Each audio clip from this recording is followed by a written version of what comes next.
Tesla's new Model YL arrived in the United States on July 2nd with a message that goes far beyond the launch of another electric SUV.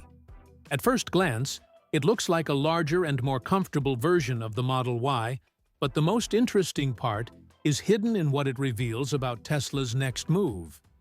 Built at Giga Texas, starting at $61,990 and offered with 1 year of full self-driving and Supercharger access included, the Model YL shows what Tesla is willing to add when the customer pays more. It is not just a family car with extra seats. It is almost a public checklist of comfort, convenience, space, and cabin details that the company sees as valuable enough to protect in a higher-priced model. The 6-seat layout is the first sign of that strategy. Instead of using a basic bench in the second row, Tesla placed 2 captain's chairs in a 2+2+2 configuration, giving the cabin a more open and premium feeling.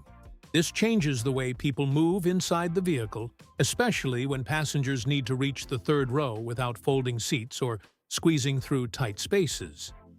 The wheelbase has also been stretched by about 6 inches, and that detail matters more than it seems. Many vehicles claim to have 3 rows, but the last seats often feel like an emergency solution for children or short rides. In the Model YL, Tesla appears to be using the longer body to create real space, not just a marketing number. That extra space also helps explain why the Model YL feels like an inverted mirror of the cheaper Tesla that is expected later. In this version, Tesla adds physical comfort where it matters, better access, better leg room, more usable rear seating, and a cabin that feels designed for more than just the driver. The company could have kept the regular Model Y structure and simply forced 2 extra seats into the back, but the longer wheelbase suggests a more deliberate approach. It tells the buyer that paying more should bring something visible and practical. At the same time, it quietly shows which features are likely to be removed when Tesla tries to build a car at a much lower price. The rear climate system makes that contrast even clearer. The Model YL brings vertical air vents in the B pillars and C pillars, sending airflow toward passengers sitting farther back. This may sound like a small cabin detail, but in daily use it can make a major difference, especially for families driving in hot weather or on long trips. Rear cup holders also appear in the package, another simple feature that makes the third row feel less like an afterthought. The new black headliner adds a more refined and expensive visual impression, giving the interior a darker and more finished look. None of these things makes the car faster, but all of them make it feel more complete. This is exactly why the Model YL becomes so important when thinking about the future low-cost Tesla. Every feature added here is also a possible feature removed there.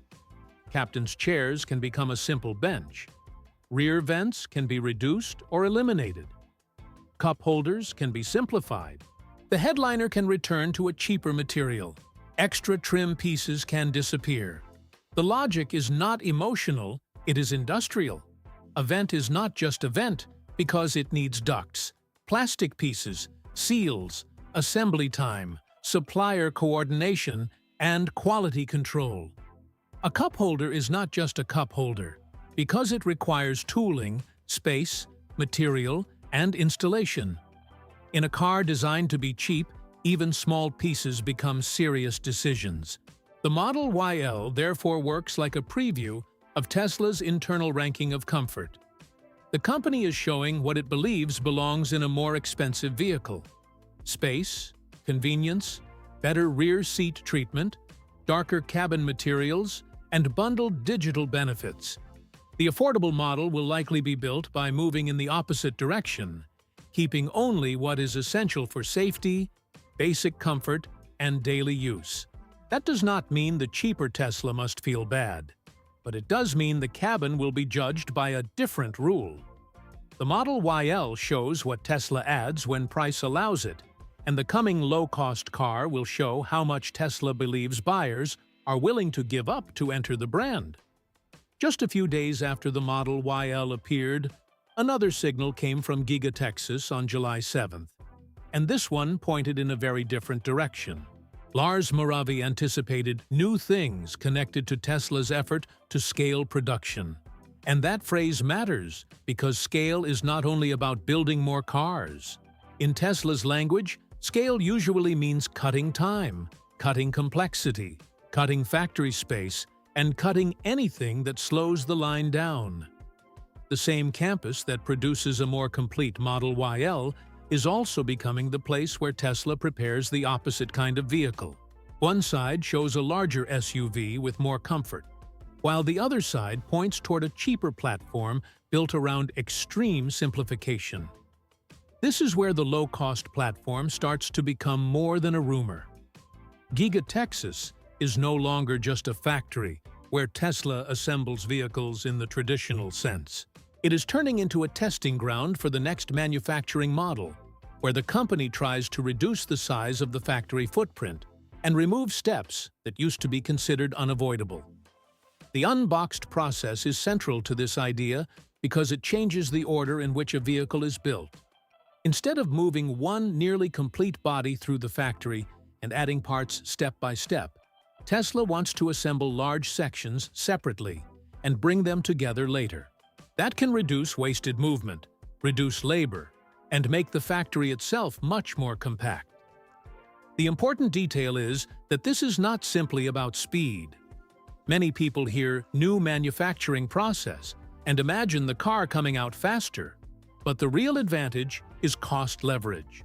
If the same number of vehicles can be produced with less floor space, fewer workers per unit, fewer painting steps, and fewer complex interior operations, the price of the final car can drop without Tesla needing to lose as much margin. That is why the cabin becomes the first place where this strategy becomes visible. Seats, panels, screens, wiring, vents, trim pieces, speakers, lighting, and storage areas are all parts that can make assembly slower. The cheaper the car needs to be, the more every piece inside it must prove that it deserves to exist. The Cybercab already shows part of this thinking in a more radical form. It has no pedals, no steering wheel, and a cabin designed around autonomous use rather than traditional driving.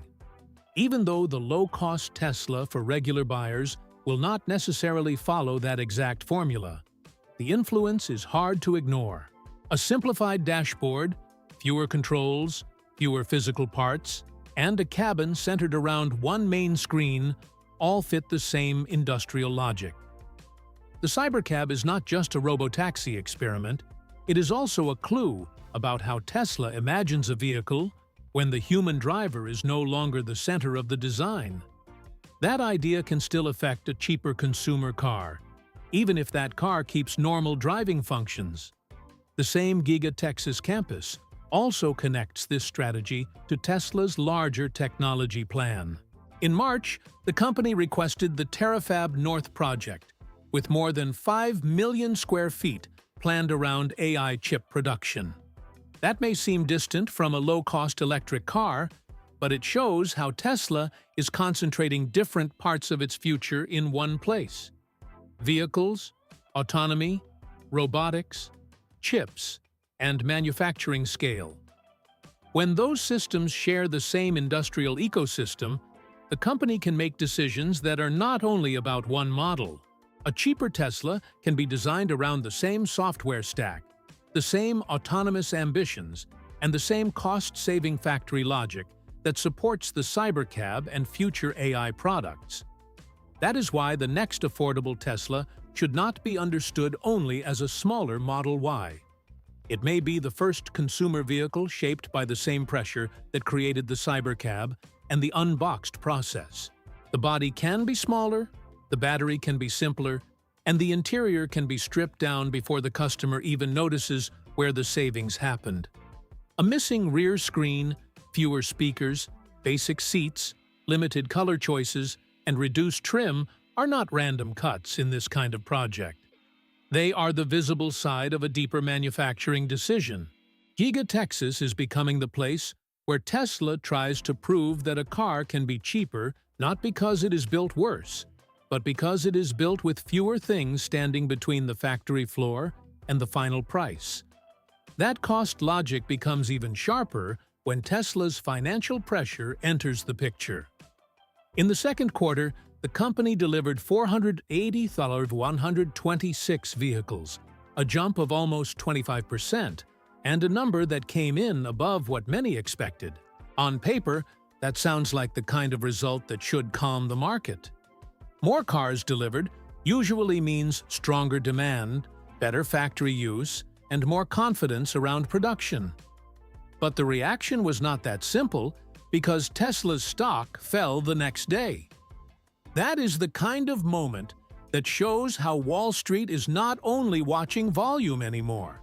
Investors are also watching margins, price cuts, competition, and whether Tesla can still grow without giving away too much profit on each vehicle. This is where the story starts to move from factory strategy into boardroom pressure. Delivering more cars is important, but it does not automatically solve the problem if each sale becomes harder to protect financially. Tesla has spent years convincing the market that it is not just another automaker, but the electric vehicle market is now more crowded, more aggressive, and more price-sensitive. When growth needs discounts, incentives, cheaper trims, or bundled benefits to keep moving, the business changes. A vehicle can look successful from the outside while still creating pressure inside the company. That pressure eventually reaches the product team, because the car itself becomes the place where margins are defended. The warning signs around investor sentiment make that tension even more visible. Michael Burry, revealing a short position against Tesla, added fuel to the idea that some major market players believe the company's valuation is vulnerable. At the same time, BYD has continued to challenge Tesla by delivering more pure electric vehicles in the quarter, showing that the race is no longer controlled by one brand alone. This matters because BYD does not compete only with headlines or futuristic promises. It competes with manufacturing scale, battery integration, aggressive pricing, and a growing global footprint. When a rival can pressure Tesla on volume and price at the same time, every dollar inside a future affordable car becomes more important. That is the environment where a low-cost Tesla starts to make sense, but also where the sacrifices become easier to understand. The Model 2, or whatever name Tesla gives the affordable car, will not be shaped only by design taste. It will be shaped by margin defense. One fewer speaker can save money across hundreds of thousands of units. One thinner layer of sound insulation can reduce material cost and weight. A cheaper plastic panel can simplify suppliers and lower assembly expense. A smaller screen can reduce electronics cost. Fewer seat options can shrink inventory complexity. These are not exciting changes for the customer, but they are exactly the kind of changes that become attractive when the financial pressure is real. This also changes the meaning of Tesla's famous minimalism. In a Model S, Model 3, or Model Y, minimalism can be presented as clean design, futuristic simplicity, or a digital-first experience. In a cheaper car, the same idea may become more practical and less elegant. Minimalism can turn into fewer physical parts because the budget does not allow much else. It can mean fewer materials, fewer comfort features, fewer buttons, fewer trim pieces, and fewer things that make the cabin feel warm or expensive. The danger is that buyers may expect Tesla simplicity to feel premium, while the company may be using that same language to explain a cabin built mainly around cost control. That is why the affordable Tesla's interior will probably be judged more harshly than the Model YL's cabin. The larger SUV can justify its price by showing visible additions: extra space, captain's chairs, rear vents, cup holders, darker headliner, and bundled services. The cheaper car will need to justify its price by showing what was removed without making the vehicle feel unfinished. That is a much harder balance. If the cuts are smart, the car can feel clean, efficient, and modern. If they go too far, the same cabin can feel empty, noisy, and cheap. The pressure from deliveries, margins, investors, and rivals like BYD is not just a financial headline. It is the force that decides whether the Model 2 feels like a clever Tesla or a stripped-down compromise. That same question of what a buyer truly receives on day one becomes even more serious when Tesla's full self-driving history enters the cabin conversation. Tesla recently began releasing FSD 14 Lite for vehicles equipped with Hardware 3, marking the first meaningful update for those cars in about 14 months. For many owners, that sounded like a relief, because it suggested their vehicles had not been completely left behind. But the update also revived an uncomfortable problem. A software improvement can make the car feel newer for a while, but it cannot magically change the physical limits of the computer already installed behind the screen. Elon Musk publicly admitted that Hardware 3 is not capable of unsupervised autonomous driving, and that statement matters because many owners bought into a promise that was sold as something much bigger. Some customers paid up to $15,000 for full self-driving, believing the system would keep improving until the car could eventually drive itself without human supervision. The issue is not only that the feature took longer than expected. The deeper issue is that the physical hardware inside the vehicle may not be enough to deliver what many people thought they were buying. That turns a software promise into a hardware lesson, and it is a lesson future low-cost Tesla buyers cannot ignore. This is important because Tesla has trained customers to think of the car as something that improves after purchase. Over-the-air updates became one of the company's strongest selling points, and in many cases, they really did add useful improvements. A screen interface can change, range estimates can improve, charging behavior can be adjusted, and driver assistance features can become smoother. But there is a line that software cannot cross. If the camera system, processor, wiring, cooling, memory, or sensors are not strong enough, the update can only go so far.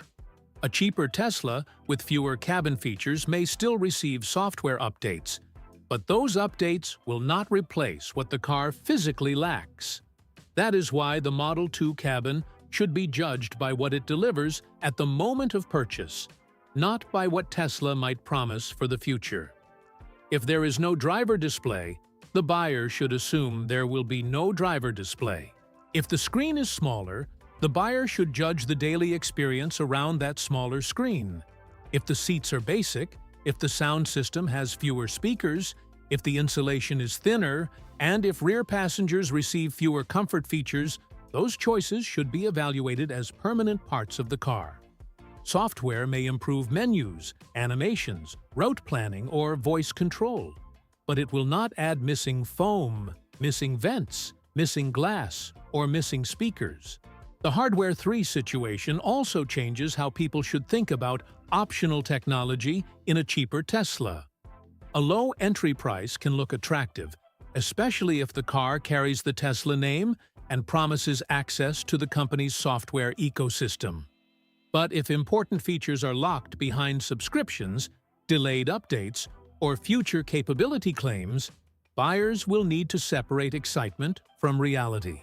Heated seats, advanced driver assistance, premium connectivity, ambient lighting, or other cabin comforts could be offered later as paid upgrades or software unlocks. That can make the car feel cheaper at first, but more expensive over time if the owner needs to pay monthly to reach the experience they expected. The practical lesson is simple, but uncomfortable. The best version of a Tesla is not always the version promised in a future update. It is the version sitting in the driveway after delivery. Hardware 3 showed that even a company built around software can be limited by chips, sensors, and physical design choices made years earlier. The affordable Tesla will enter the market with the same question hanging over it.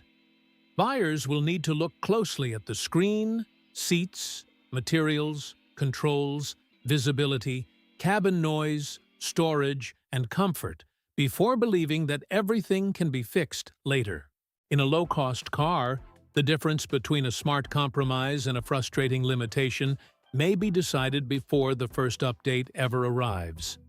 That focus on what the car physically delivers becomes even more important when Tesla's recent quality signals are placed beside its growing list of priorities. The company is not only building passenger vehicles anymore. It is working on robotaxis, AI chips, humanoid robots, the cybercab, new factories, full self-driving, energy storage, and commercial trucks. That wide ambition is part of what makes Tesla unusual. But it also creates a difficult question for buyers. When so many projects are moving at the same time, how much attention is left for the small details inside an affordable consumer car?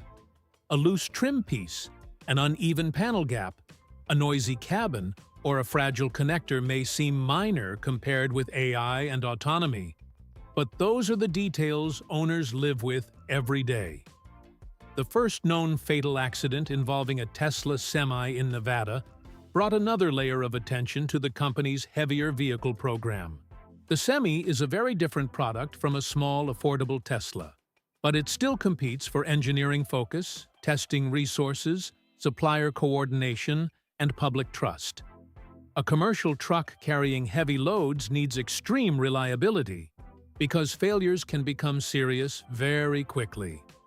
When an event like that happens, it does not automatically prove a wider quality problem, but it does remind the market that Tesla's expansion into new vehicle categories is not risk-free. Every new platform adds complexity, and complexity is exactly what the company is trying to fight inside its cheaper car.